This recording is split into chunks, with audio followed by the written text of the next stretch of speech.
Veremos ahora, digamos, el tema más importante de lo que es nuestro curso, que es el tema de trigonometría.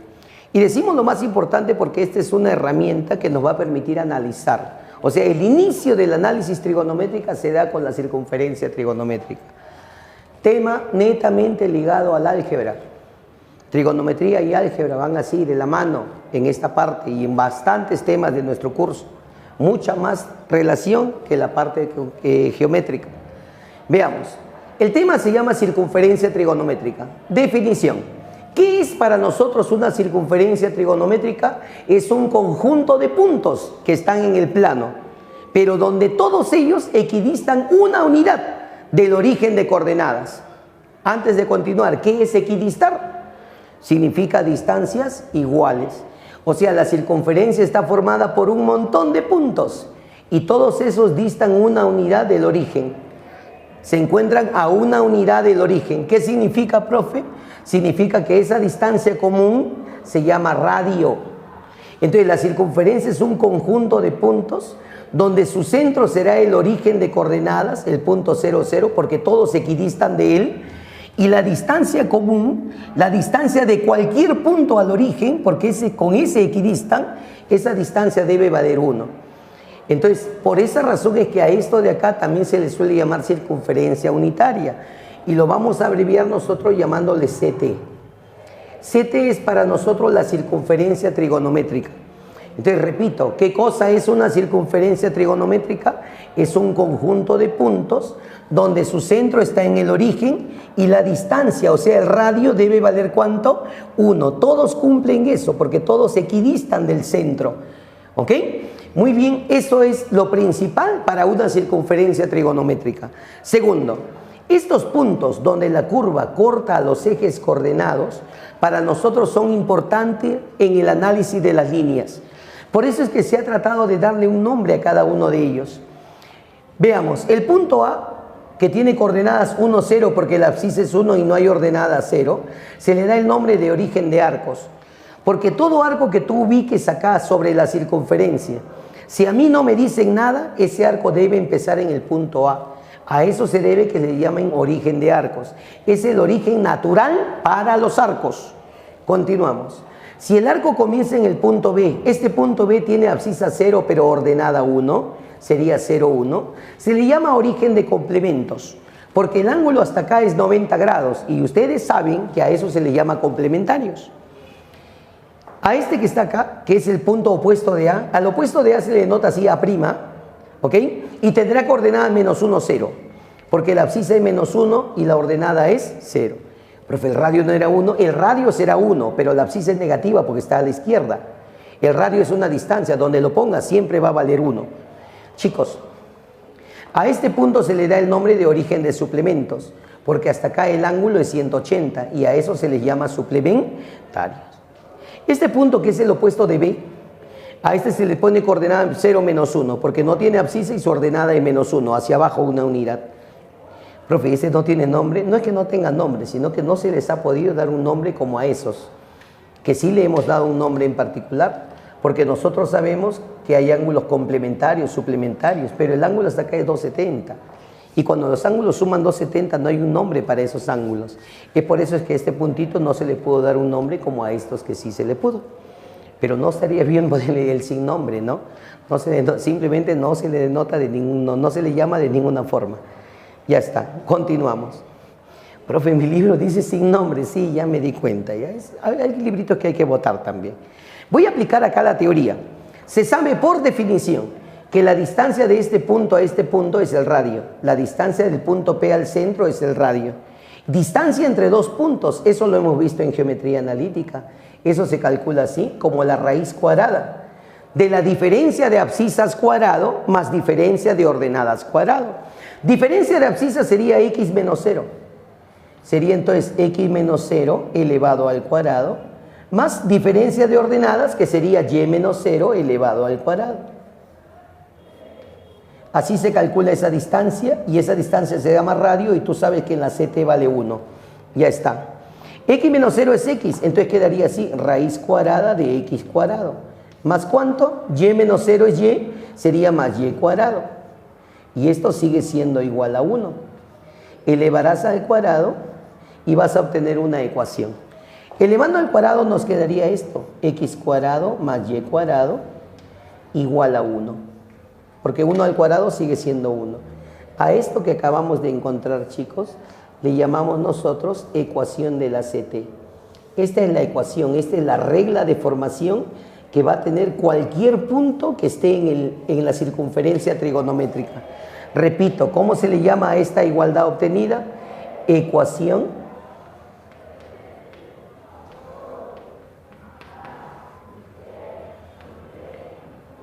de la CT, de la circunferencia trigonométrica. ¿Y eso qué significa? Que cualquier punto que esté acá debe cumplir con esto, porque esta es su regla de formación. Debe cumplir que su abscisa al cuadrado más su ordenada al cuadrado siempre me debe dar la unidad, siempre. Si quieres, agarra cualquiera de estos y reemplázalo y cumple. La abscisa es 0 al cuadrado 0, ordenada 1 al cuadrado 1, ¿la suma sale 1 o no? Tenía que salir 1. Agarro este punto, abscisa menos 1 al cuadrado 1, ordenada 0 al cuadrado 0, ¿la suma es 1 o no? Tenía que salir 1 porque está en la circunferencia, tiene que cumplir con esto que se llama regla de formación o ecuación de la CT. Muy bien, chicos, esta es tu herramienta de trabajo, la circunferencia trigonométrica. ¿Ok? No se olviden de eso. Características principales: centro en el origen y el radio es unitario. Y no te olvides que estos puntitos son importantes para el análisis y a cada uno de ellos se ha tratado de darle un nombre y a los que se pudo se le dio y a los que no quedan así como están. Muy bien. El segundo punto de nuestro tema es los arcos en posición normal. Todo arco que tú ubiques en la CT, así, todo arco que ubiques en la CT y que se inicie en el punto A. ¿Quién era el punto A, profesor? El origen de arcos, pues, hijo. Todo arco que se inicie en el punto A, que para ti es el origen de arcos, recibe este nombre, arco en posición normal. Entonces, un arco en posición normal no comienza en cualquier lugar, no. Inicia en el origen de arcos. Si lo giras así, sentido antihorario, arco positivo. Y si lo giras así, sentido horario, arco negativo. Veamos, voy a generar dos arcos. El primer arco lo generé desde A hasta P. Esto se llama arco AP. Si este arco de acá tiene un valor A, te digo que es A unidades, entonces a ese numerito A se le llama medida del arco AP. Repito, a este numerito A que está acá se le llama medida del arco AP. Y ese valorcito debe ser positivo. Y debe ser positivo porque está generado en sentido antihorario. Voy a generar un arco en sentido horario. Desde A hasta Q se llama arco AQ. Este numerito B que lo representa, ese numerito se llama medida del arco AQ. Medida del arco AQ.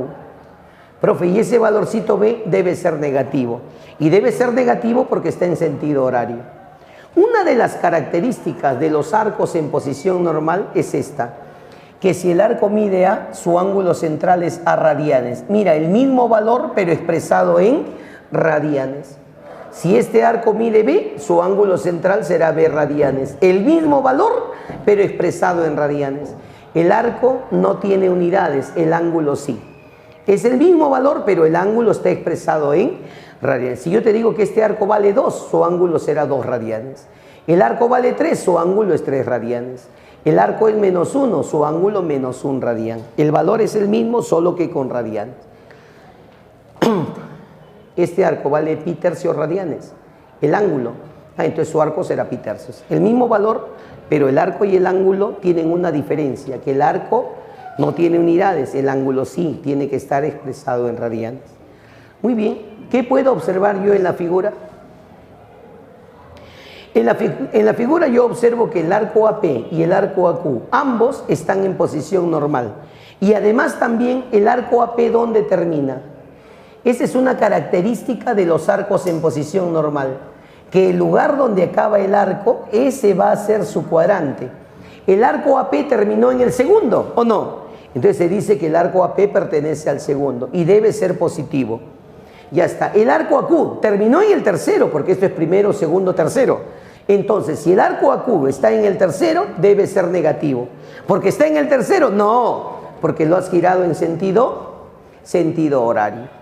Entonces, así se trabaja con arcos en posición normal y esta es nuestra herramienta principal de trabajo, que es la CT. Muy bien. Veremos ahora qué relación existe entre los arcos en posición normal y los números reales. Para eso me voy a valer de la CT, circunferencia trigonométrica. Ya sabes, el radio vale 1 y su centro está en el origen. Y esto que está acá son los ejes coordenados. ¿Qué es lo que va a hacer, profe? Voy a agarrar una recta numérica, una recta real, cuyo origen esté acá, en el origen de arcos de la CT. Ahí justito le corresponde. Es como si el eje Y lo hubiese puesto acá. Entonces el origen pasó a ser este. Ese es el nuevo cero para esta recta. Como esto es una recta numérica, por acá estarán los valores positivos, como los he puesto ahí, 1, 2, si quieres más, tú sigues arriba. Valores negativos, menos 1, menos 2, menos 3, si quieres más, sigues hacia abajo. Ya está, y esa es una recta numérica. ¿Qué es lo que va a hacer, profe? Voy a agarrar la recta numérica y la voy a doblar como si fuese una cinta flexible sobre esta circunferencia. Imagínense que sea pues un carrete de hilo y yo lo voy a doblar el hilito. Entonces, ¿qué es lo que va a pasar cuando yo haga eso? Eso de ahí, primero, me va a ayudar a establecer una correspondencia entre los números y los arcos. Y de ahí en adelante tu cabecita debe tener presente que todo arco es un número real. Y que todo número real, si lo llevo a la CT, me va a representar un arco, pero en posición normal. Comencemos. Agarro la parte positiva y lo giro. Acá está la parte positiva. Muy bien. Si esto de acá era 1, ese valor 1 cuando yo agarre y enrolle esta recta, va a pasarse acá. O sea que este valor 1 se pasó acá. Este valor 2 se pasó acá. Y los demás valores también se pasan por acá porque es la misma recta que la estoy enrollando. Lo mismo va a pasar con el segmento, la parte negativa. A ver, lo giro hacia allá. El valor 2 lo giro hacia acá. Ya está. Estamos haciendo el enrollamiento. Profe, ¿qué ocurrió? Acabo de observar que los números que estaban en la recta pasaron a ubicarse en la circunferencia. Ya está. ¿Y eso qué significa? ¿Qué significa que esto sea valor 1? Que este segmento orientado también vale 1. Valor 2 significa que este segmento orientado vale 2 desde acá hasta arriba. Valor menos 1, este segmento es menos 1 y todo este segmento sería menos 2 para nosotros. Muy bien. Profe, pero cuando usted agarre la recta y lo enrolle sobre la circunferencia, este segmento se convierte en arco. Así es, y todo arco que comienza acá se llama arco en posición normal. O sea que los números reales, cuando los lleve a la CT, se convierten en un arco en posición normal. Este número 2, agarro y lo doblé, llegó hasta acá, se convirtió en el arco 2. Ah, profe, el número 1 en la CT se dice arco 1. El número 2 se dice arco 2. Al igual ocurre acá con los negativos. El número menos 1 se convierte en el arco menos 1. El número menos 2, cuando lo lleve, se convierte en el arco menos 2. Conclusión, acabas de observar que todo número real se puede convertir en un arco, pero un arco en posición normal. Entonces el número 1, arco 1, número 2, arco 2, número menos 1, arco menos 1, número menos 2, arco menos 2. ¿Eso qué implica? Que todo número real, todo número que estaba en la recta, se representa en la CT como un arco en posición normal. ¿Ok? Por eso decimos, los números reales son arcos, o viceversa, los arcos son números. Y eso es lo que te he tratado de escribir en estas dos partecitas del final.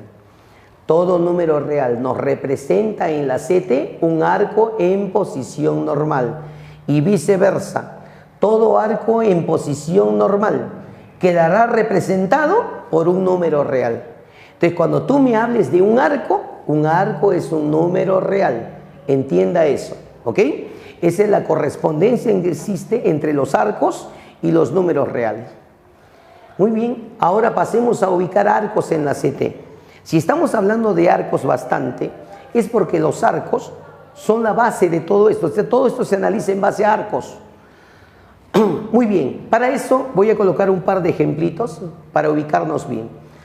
Primer ejemplito, ubique los arcos 3 epicétimos, 5 epicétimos, 9 epicétimos, 11 epicétimos en la CT.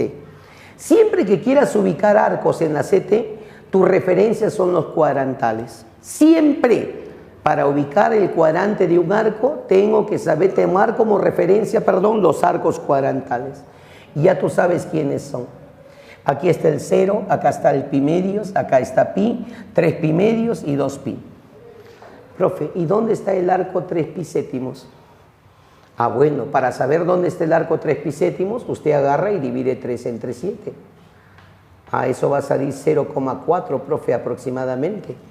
Entonces dices, 3 pi séptimos, a ver, vamos a colocarlo por acá, 0,4. Te das cuenta que no hemos tocado el pi, ¿no? O sea, 3 pi séptimos sería así. Esta división es 0,4, sería 0,4 pi. ¿Dónde está ubicado 0,4 pi? Aproximadamente. Primer cuadrante, porque el primer cuadrante va desde 0 hasta 1 medio de pi, y 1 medio es 0,5. Desde 0 hasta 0,5, 0,4 debe estar por acá, pues, profe. Aquí se encuentra el arco 3 pi séptimos. Aproximadamente, ¿cuánto es eso? 0,4 pi. Ya está. Ah, o sea que para ubicar el cuadrante es fácil, pues simplemente divide los numeritos y sabrás dónde ubicarlo. A ver, el arco 5 pi séptimos. Divido 5 entre 7. Profe, aproximadamente eso sale 0,7 por 7,49. Ah, ya, sale aproximadamente 0,7. Acá está 0,5 pi hasta 1 pi. De 0,5 a 1, 0,7 estará por acá. Entonces, aquí está el arco para nosotros, 5 pi séptimos. Aproximadamente, ¿cuánto es 5 pi séptimos? 0,7 pi. ¿Algún problema con eso? Esperemos que no. Entonces, vas ubicando los arcos según en el cuadrante que le corresponde. 9 pi séptimos, divido 9 entre 7. Entonces sería así, 9 entre 7. No toques a pi, ¿eh? Profe, no lo toques. A ver, divides 9 entre 7. 1, resto quedaría 2. Bajo un 0, 1,2 aproximadamente.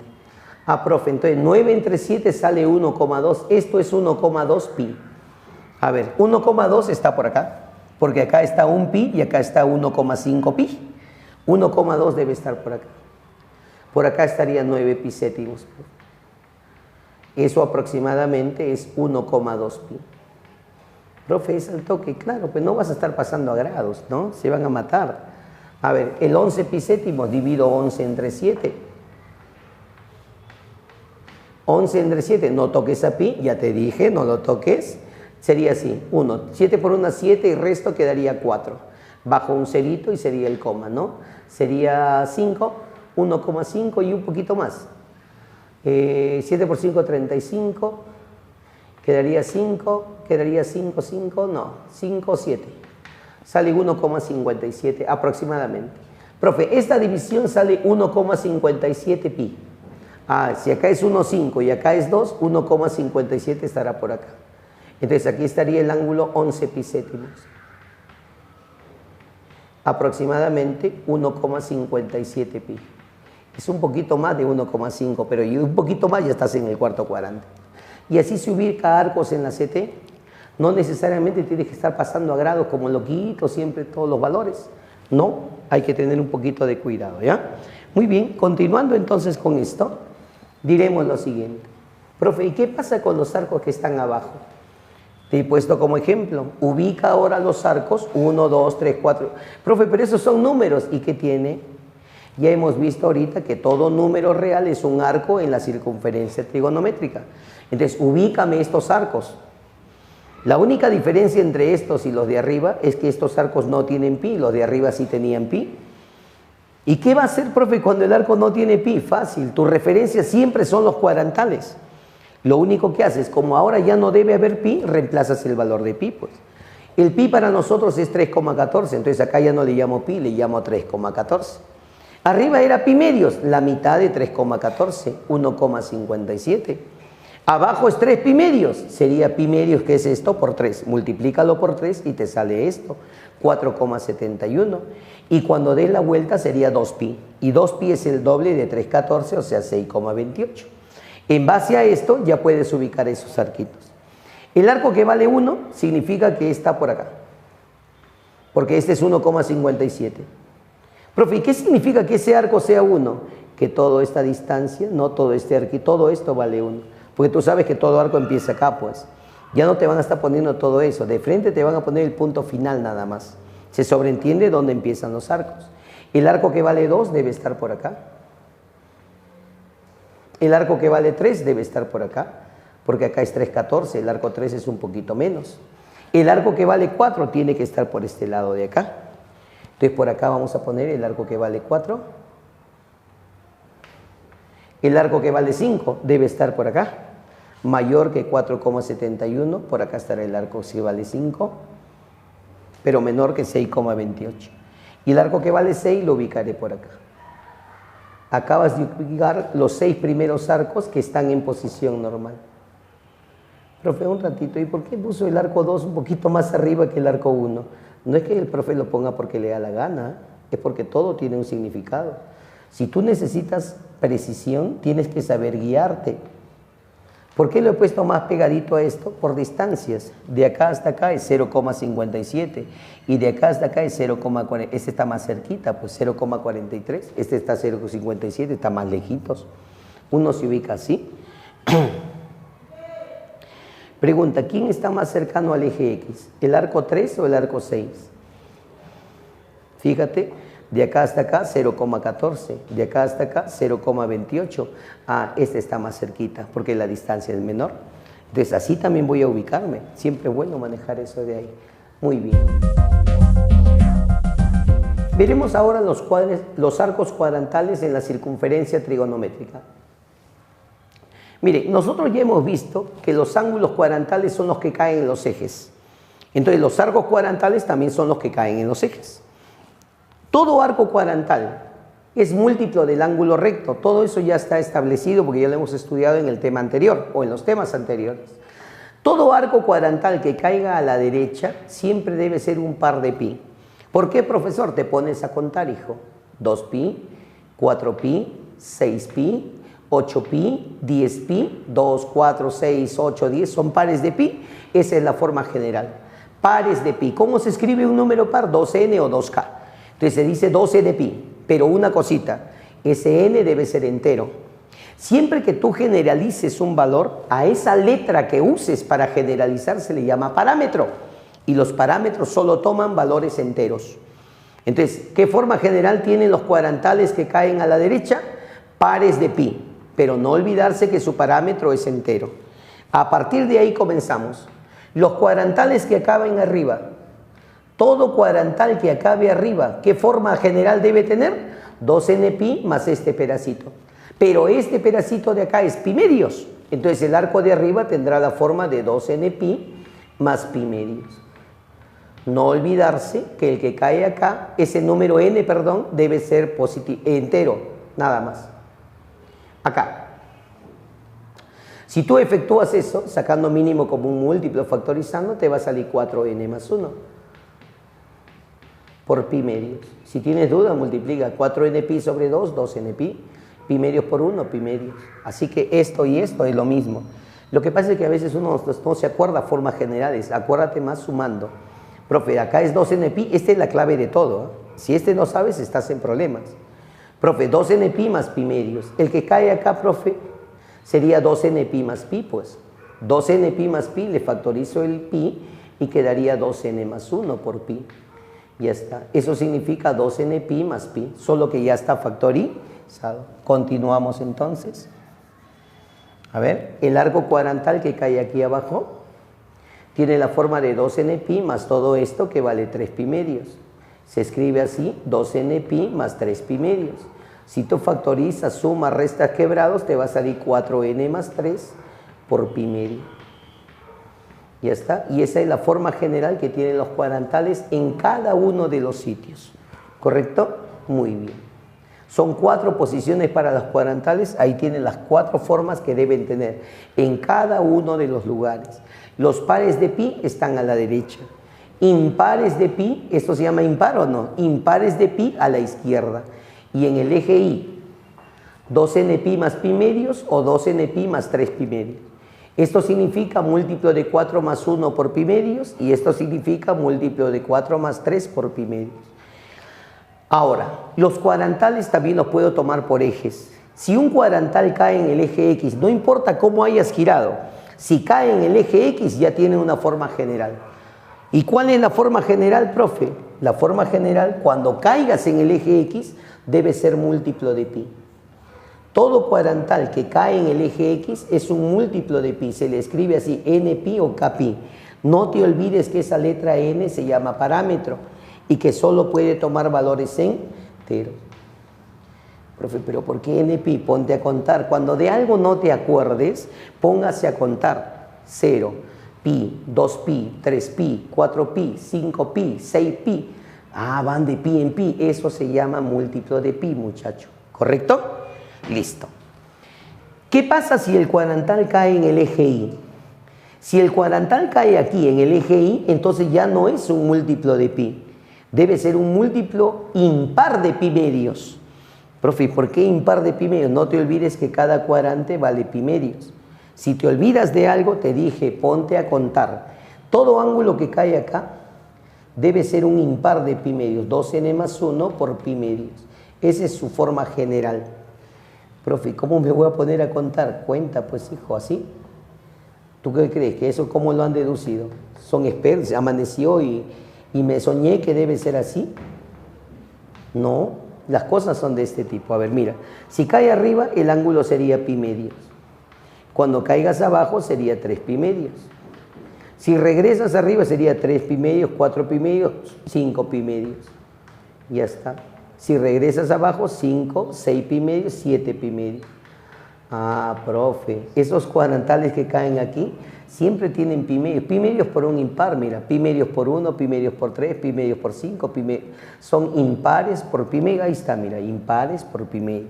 No hay que ser un genio para aprender esto, simplemente hay que ser astuto. Ustedes tienen que sumar, cuando no sepan algo, pónganse a contar. Esa es la base de todo esto. En este capítulo tú no vas a ver ni una fórmula, porque todo lo tienes que deducir. Por eso es uno de los más odiados, no estamos muy acostumbrados a hacer, más que nos digan cuál es la fórmula para reemplazar, y un examen ya no está haciendo así mucho. Ya hay que tener cuidado con eso, hay que reacostumbrarse a ver las cosas.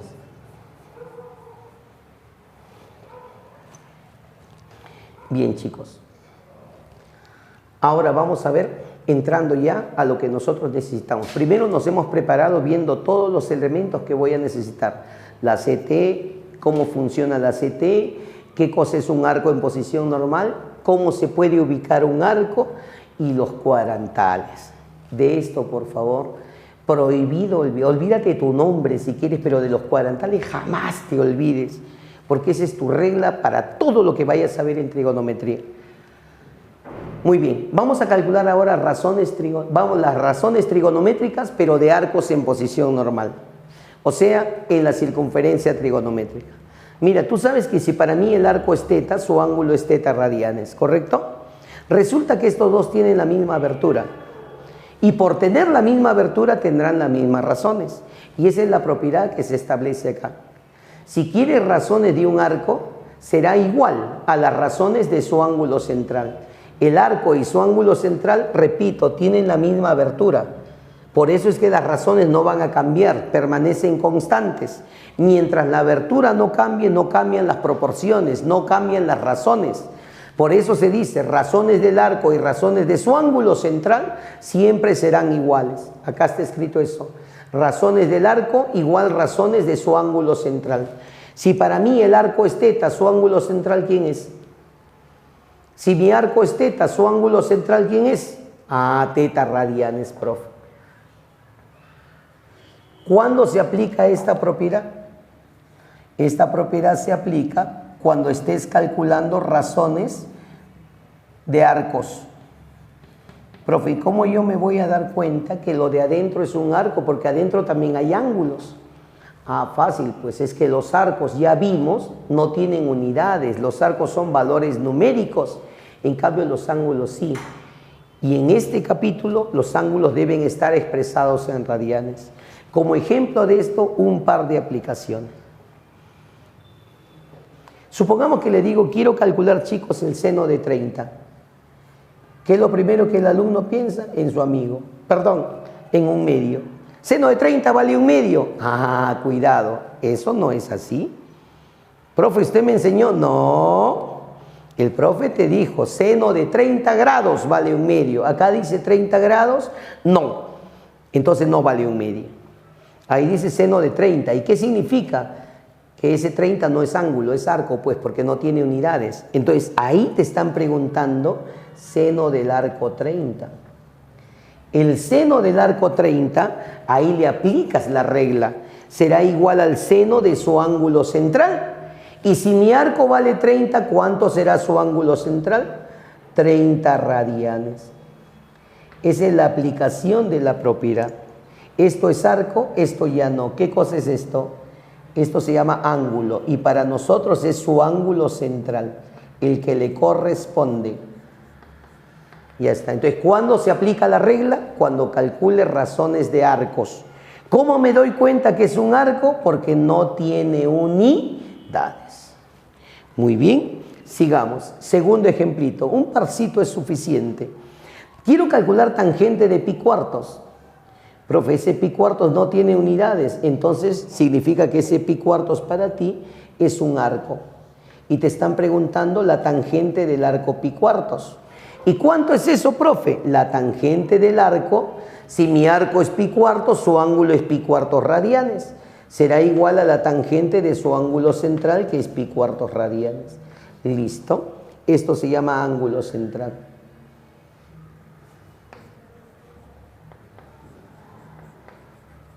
Si tú quieres transformar a grados, no se puede el arco, porque el arco es un número. Los números no tienen unidades. Los ángulos sí los puedo pasar a grados, porque pi radianes es 180, entre 4, esto sale 45, profe. Y la tangente 45 vale 1. ¿Se dan cuenta? Entonces ahí yo puedo trabajar. Entonces, esta propiedad, ¿cuándo la vas a usar? Cuando quieras razones de arcos. Las razones del arco serán iguales a las razones de su ángulo central. ¿Es correcto eso? Esperemos que no haya ningún problema. ¿Cómo me doy cuenta que es arco? Porque no tiene unidades. ¿Cómo me doy cuenta que es ángulo? Porque sí tiene unidades. Los ángulos puedo transformarlos a otro sistema, los arcos no, porque son valores numéricos. ¿Ok? Esperemos estar claros con eso. Ahora continuaremos con lo siguiente. Calculemos ahora las razones de un arco en posición normal. Para ello, ubicaremos un arco en cualquier cuadrante. En este caso lo voy a ubicar en el tercero. Veamos, si tengo un arco en el tercer cuadrante y le llamo teta, entonces su ángulo central debe ser teta radianes. Y para no escribir todo esto le vamos a poner alfa. O sea, para mí es alfa, viene a ser teta radianes. Por definición, las razones del arco en posición normal serán iguales a las razones de su ángulo central, que viene a ser alfa. Es lo que está escrito acá. Razones del arco teta son iguales a las razones de su ángulo central, que es alfa. Calculemos ahora una por una las razones. Si quiero calcular el seno del arco teta, se calcula el seno de su ángulo central, que es alfa. Y el seno de un ángulo siempre es ordenada sobre el radio vector. Ahí está, ordenada sobre el radio vector. Pero como estás en la CT, el radio vale 1. Entonces, ordenada sobre 1, eso sale Y. Lo cual implica que el seno del arco teta será la ordenada del punto P, o sea, la ordenada de su extremo, porque P es el extremo final del arco teta. Calculemos coseno. El coseno del arco teta será igual al coseno de alfa, porque ese es su ángulo central. Y el coseno es abscisa sobre radio vector. Estés en el cuadrante que estés, la definición jamás cambiaba.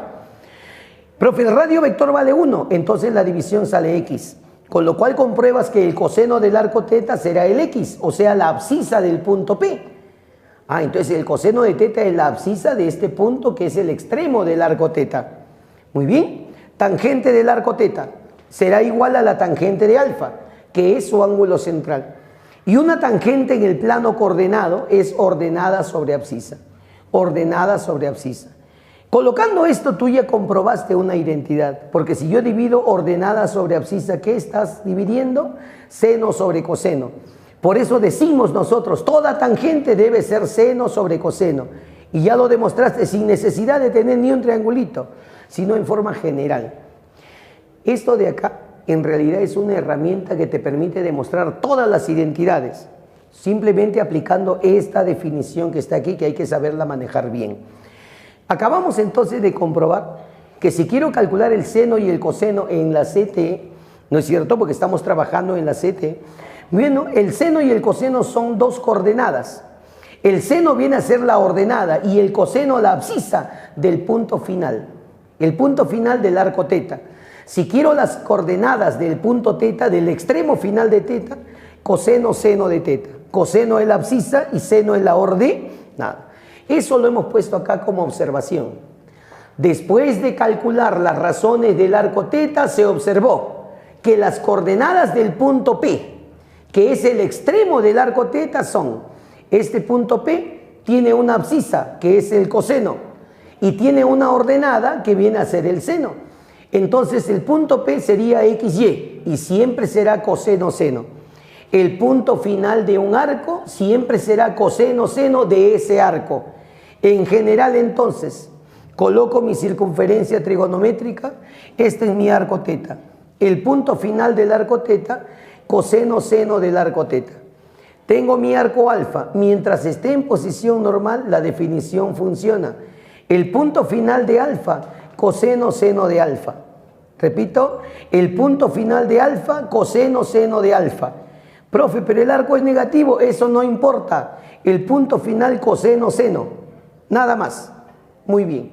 Con esto entonces hemos visto la forma de cómo calcular razones y qué implicancia tiene para calcular coordenadas de un punto en la circunferencia trigonométrica. Muy bien. Veremos ahora las líneas trigonométricas. ¿Qué son las líneas trigonométricas? Como lo hemos puesto acá, son segmentos de recta orientados cuya medida nos representa el valor numérico de una razón trigonométrica.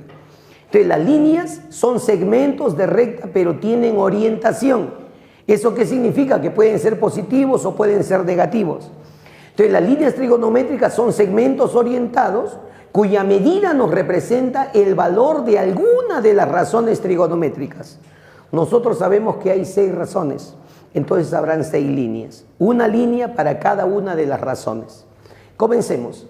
Si yo quiero graficar la línea seno o representar la línea seno, diremos así: el seno de un arco en posición normal se representa como la ordenada de su extremo. Por ejemplo, tengo mi arco alfa. Este arco alfa tiene una abscisa y tiene una ordenada. La ordenada de ese punto será el seno del arco alfa. Eso es lo que nos está diciendo la definición y eso es lo que comprobamos hace un ratito. Porque al calcular el seno del arco teta, yo había demostrado que era el Y, o sea, era la ordenada. Conclusión: cuando quieras graficar un seno, grafique la ordenada. Si yo tengo el arco alfa, la ordenada del extremo final, eso será seno de alfa. Profe, y si este es el arco beta, la ordenada de este punto será el seno del arco beta. ¿Qué cosa es el seno entonces? Es la ordenada del extremo del arco. ¿Y la ordenada dónde debe estar ubicado? En el eje Y. Aquí se ubican las ordenadas. Pero también sabemos que una ordenada es esto. Chicos, si esto es una recta numérica, del origen hasta acá, este segmento también es seno de alfa, que lo puedo colocar acá. Por eso también decimos, esta línea vertical también me representa el seno y está bien, y este es un segmento positivo. Porque toda ordenada hacia arriba es un valor positivo. Profe, este segmento vertical es igual a esta, y esta distancia es seno de beta. Esto también sería seno de beta. Son segmentos orientados, entonces tiene signo y es un signo negativo. Conclusión: hay 2 formas para representar al seno. O bien lo tomas como un valor en el eje, porque si son ordenadas son valores en el eje. Pero también el seno, la ordenada, es una vertical, porque las ordenadas también son segmentos verticales. Si lo quieres ver como segmentos, tienen dirección. Por consiguiente, me tienes que indicar su signo. Este seno es positivo, este seno es negativo. Se coloca así. Si tú me quieres decir seno positivo, se escribe así. ¿Qué significa seno con un más? Abajo o arriba, no importa. Esto significa que los valores del seno son positivos. ¿Qué significa seno con un menos? Eso significa valores del seno, valores negativos. Pero no vayas a poner el signo adelante. Eso ya no significa negativo. ¿Qué significa decir menos seno? Eso no significa seno negativo, por si acaso. Esto significa opuesto del seno. Y el opuesto del seno puede ser positivo, puede ser negativo, dependiendo dónde esté. Entonces, las líneas trigonométricas simplemente se le llama seno. Esté para arriba, para abajo, no importa, seno. Pero tú me indicas el signo colocándolo abajo o colocándolo arriba. Si lo pones adelante ya no es negativo ni positivo. Se llama opuesto del seno. Ya no estás graficando el seno, estás graficando el opuesto del seno. Y eso no es lo que estamos viendo ahorita. Lo mismo ocurre para todas las líneas trigonométricas. Veamos la línea coseno. La línea coseno o el coseno de un arco en posición normal se representa en la CT como la abscisa de su extremo, cosa que también habíamos demostrado hace un ratito, porque el coseno me salió X, quiere decir que el coseno es una abscisa. Entonces veamos, si yo tengo un arco en el segundo cuadrante, no interesa en qué cuadrante estés, sino que el arco esté en posición normal. Si tengo un arco en el segundo cuadrante, entonces la abscisa de ese punto será el coseno del arco. Profe, ¿qué era la abscisa? Es el valor en el eje X, pues. Lo llevas al eje X, este puntito tiene un valor, eso se llama abscisa del extremo. Esta abscisa será el coseno del arco alfa. Te llevo a otro cuadrante, arco beta, cuarto cuadrante. Quiero la abscisa de beta, lo llevo al eje X. Ese valorcito será el coseno de beta, porque es la abscisa del arco, del extremo de beta. Entonces, así se grafica un coseno. Es un valor, pero en el eje X. ¿Por qué? Porque un coseno es una abscisa. Pero resulta que ustedes también saben que la abscisa es la parte horizontal. Entonces, si yo quiero graficar el coseno del arco alfa, también sería este segmento que se dirige hacia allá, porque la abscisa y la ordenada siempre se dirigen al punto. Entonces, la abscisa sería esto. Esa abscisa es el coseno del arco alfa. Y este coseno es un valor negativo. Cada vez que uses un segmento, como es una flechita, tiene signo, tiene dirección, tienes que indicármelo. Profe, el coseno de beta, si mi arco beta está acá, la abscisa sería este segmento. Ese segmento sería para mí el coseno del arco beta. Y en este caso este coseno es positivo. ¿Por qué? Porque las abscisas que se dirigen a la derecha son positivas, abscisas a la izquierda negativas. Entonces ahí tenemos la forma de representar un coseno. Dos formas. O bien lo tomas como valor en el eje. ¿En qué eje? En el eje X. Pues no ves que es una abscisa, tiene que estar en el eje X. O bien lo tomas como un segmento horizontal. Si se dirige a la derecha es positivo y si se dirige a la izquierda es negativo. Muy bien, entonces cuando tú veas esta notación, coseno con más, ¿eso qué significa, profe? Coseno con más significa que el coseno toma valores positivos. Ahí está, coseno con más significa que el coseno toma valores positivos. Y si veo coseno con menos, abajo, arriba, no importa, eso significa que los valores del coseno son cantidades negativas. Muy bien, ahí tenemos entonces cómo se grafica el seno, cómo se grafica el coseno de un arco en la CT. Si yo les preguntase, hablemos del seno, el seno es así, o también es valor en el eje Y. ¿Dónde el seno es positivo? Cuando se dirija hacia arriba, profe. Si se dirige hacia arriba, primer y segundo cuadrante. Si se dirige hacia abajo, segundo y tercer cuadrante. Los senos serían negativos. Hablando del coseno. El coseno es una abscisa, se representa así, horizontal. Si se dirige a la derecha, positivo. Y si se dirige a la izquierda, negativo. El coseno es positivo para acá, primer y cuarto cuadrante. Coseno es negativo para allá, segundo y tercer cuadrante. Y ahí tendremos la ubicación de cada uno de los cosenos y sus signos correspondientes. La línea tangente ahora para nosotros se representa así. Si tú quieres graficar la tangente de un arco, representar la tangente de un arco que está en posición normal, paso 1. Primero debes trazar el eje de tangentes. Profe, ¿qué es eso? Es una recta numérica. Es una recta numérica, repito, como si fuera el eje Y, recta numérica, pero que se traza desde el punto A, desde el origen de arcos de la CT. O quiere decir que el punto A es el nuevo origen ahora. Es como si el eje Y lo hubiera puesto acá, este nuevo origen está acá. Este es el cero de esta recta. Muy bien, una vez que colocas el eje de tangentes, agarras el radio que pasa por el extremo del arco y este radio lo prolongas hasta que corte al eje. Una vez que el radio corta al eje en un puntito, a este puntito le corresponde un valor en la recta. Ese valor que le corresponde es la tangente del arco alfa. Entonces, la tangente, ¿qué cosa es? Es el valor que le corresponde en la recta numérica, en el eje de tangentes. Muy bien, y ese valorcito se determina prolongando el radio. Estés en el cuadrante que estés, la teoría no va a cambiar, es la misma. Por eso te voy a llevar ahora a otro cuadrante, arco beta, segundo cuadrante. Profe, es negativo, no interesa. Mientras esté en posición normal, la teoría va a funcionar igual. ¿Cómo se grafica, profe, la tangente del arco beta? Agarras el radio que pasa por el extremo, este sería el radio, y lo prolongas. Profe, por ahí no, dime por qué. Porque si lo prolongas por acá, se aleja del eje, no lo voy a cortar. Entonces prolongas por el otro lado. La definición dice prolonga el radio, pero no te ha dicho ni para un lado ni para el otro.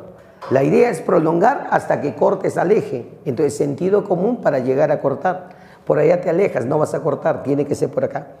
Una vez que cortas al eje, ese valorcito que le corresponde en la recta será la tangente del arco beta. Entonces esto será tangente de beta. Listo. Por eso decimos que la tangente, ¿qué cosa es? El valor que le corresponde en la recta numérica, en el eje de tangentes. Y por teoría nosotros ya sabemos que si este puntito es tangente, este segmento que va desde el origen hasta ese punto, también será la tangente, coincide con el valor que le corresponde. Este segmento será positivo porque está dirigido hacia arriba. Si este puntito tiene un valor tangente de beta, el segmento que se dirige desde el origen hasta ese punto, eso también será tangente de beta, porque coincide con el valor que le corresponde.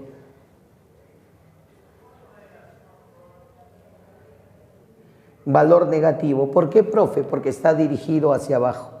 En conclusión, para que tú puedas graficar la tangente, el radio debe cortar al eje. Profe, ¿y qué pasa si el radio no corta el eje? Entonces no hay tangente, pues.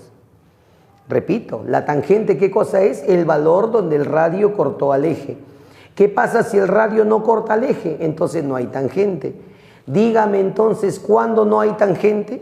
Cuando el radio no corte al eje. Ahí no habrá tangente. ¿Cuándo ocurre eso? Cuando un segmento no corta esta recta. Eso va a ocurrir cuando el segmento y la recta sean paralelos. ¿Y eso dónde va a ocurrir? Acá. Cuando tú veas que el arco esté acá, por más que tú prolongues estos radios, jamás cortarás al eje porque se convierten en paralelos. Profe, y si no se cortan, ¿qué significa? Que aquí y aquí no hay tangente. Jamás lo vas a poder calcular porque ni uno de estos corta al eje. Y si no corta al eje, ni uno de esos tiene tangente. Se escribe así. Para este puntito, para este arco, que en este caso es 90 grados, se dice no existe la tangente. Así se escribe, no existe tangente de ese arco. ¿Correcto? Igual acá. Este tampoco tiene tangente porque el radio es paralelo con esta recta. Entonces escribiremos no existe tangente. Esta es la forma de escribir. Listo. Ya está. Línea tangente. Veamos ahora su línea gemela, que se llama línea cotangente. Profe, la cotangente de un arco, ¿cómo se grafica en la CT? Es algo similar a la tangente. La única diferencia es que la tangente está en esta recta vertical y la cotangente acá, en esta recta horizontal. Por ejemplo, línea cotangente. Para representar la cotangente de un arco en posición normal, trazaremos primero el eje de cotangentes. Profe, ¿qué es eso? Esta recta. La recta numérica que pasa por el punto B y que es tangente a la CT, a esa le llamamos eje de cotangentes. Es una recta numérica, repito, tangente a la CT, pero trazada desde el punto B, que para nosotros ya no se llama origen de arcos, se llama origen de complementos. Muy bien, ya tracé mi recta. Ah, profe, es como si fuera el eje X, ¿no? El eje X lo puse arriba. ¿De acuerdo? Háganse una idea. Entonces el origen va a estar acá. Este va a ser el 0 para esta nueva recta. Una vez que trazas el eje de cotangentes, se hace esto. Agarras el radio que pasa por el extremo y lo prolongas. ¿Hasta dónde prolongo, profe? Hasta que cortes al eje en un puntito. El valor donde cortas, ese valorcito será la cotangente del arco alfa. Ya está. Entonces la cotangente, ¿qué cosa es? El valor que le corresponde en esta recta, en el eje de cotangentes. Estés en el cuadrante que estés, la definición no cambia. Diremos así, profe, acá le voy a poner un arco beta. Prolongo por acá, por ahí no, profe, se está alejando, no va a cortar, por el otro lado prolongas. Una vez que cortas al eje, ¿qué cosa es lo que va a ocurrir? Una vez que corto al eje, repito, ¿qué cosa es lo que va a ocurrir? Simplemente que este puntito de acá, el valor que le corresponde a este puntito, sería la cotangente del arco beta. ¿Listo? Y así se representa la cotangente, ¿no? El radio se prolonga hasta cortar. El radio se prolonga hasta cortar. Ya tengo la cotangente.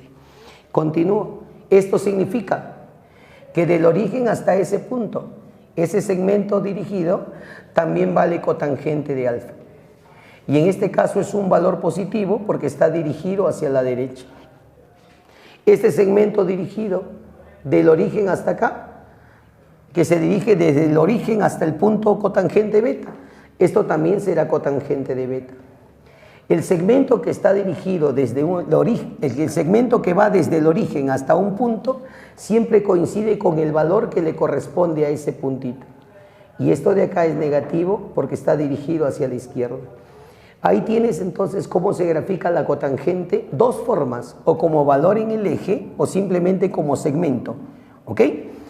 Muy bien. Ahora, quiere decir esto que cuando tú quieras calcular la cotangente, el radio debe cortar al eje. ¿Qué ocurre si el radio no corta al eje? Entonces no hay cotangente. Profe, ¿y cuándo ocurre eso? Cuando este radio y esta recta se conviertan en paralelas. Y eso va a ocurrir acá, cuando el arco esté acá, en el eje X. Porque cualquiera de estos radios que tú prolongues son paralelos con el eje de cotangentes. Y si son paralelos no habrá intersección. Profe, y si no lo intersecta, entonces no hay cotangente. Pues ¿no ves que la cotangente es el valor donde se intersectan? Si no hay intersección, no hay cotangente. Conclusión, no existe cotangente acá y no existe cotangente acá. Escribiremos eso así. No existe cotangente para este arco y no existe cotangente para ese arco. Para todo el resto sí habrá una cotangente, pero para ellos no. ¿Ok? Entonces ya vimos, chicos, las 4 líneas principales. Falta un par más que son secante y cosecante, que la vamos a ver dentro de un momentito.